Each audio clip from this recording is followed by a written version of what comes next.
Hello everyone, welcome to second part. And the main happiness is পরের সপ্তাহেই মহালয়া, মাত্র 2 সপ্তাহ বাকি আর পুজোর। প্রতি বছর দুর্গাপুজো আসার আগে এই যে দুর্গাপুজো আসছে, এই অপেক্ষাটা, বাঙালির মধ্যে এই আবেগটা, এটাই কিন্তু আলাদা। দুর্গাপুজোটা এলে চোখের পলক পড়তে না পড়তে 4টে দিন কেটে যাবে। আর আমি যেখানে কাজ করতে বসেছি সেখানে কোনো ব্লান্ডার হবে না, এরকম তো হতেই পারে না।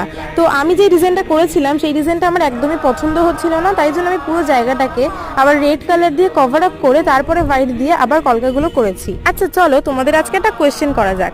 আচ্ছা বলো তো, এই শাড়িতে আমি মায়ের যে সাজসজ্জাটা আঁকছি সেটাকে আসলে কি বলে? কমেন্টে যারা যারা রাইট অ্যান্সার দেবে তাদের কিন্তু আমি পরের ভিডিওতেই শাউট আউট দেবো। তো এই শাড়ির কাজটা কিন্তু আমার প্রায় 80% কমপ্লিট হয়ে গেছে। তো নেক্সট ভিডিওতেই কিন্তু আমি তোমাদের সাথে এই শাড়িটার ফাইনাল লুকটা শেয়ার করে দেবো। তো সেটা দেখতে হলে আমার চ্যানেলটাকে কিন্তু অবশ্যই সাবস্ক্রাইব করতে হবে। On the next one, by.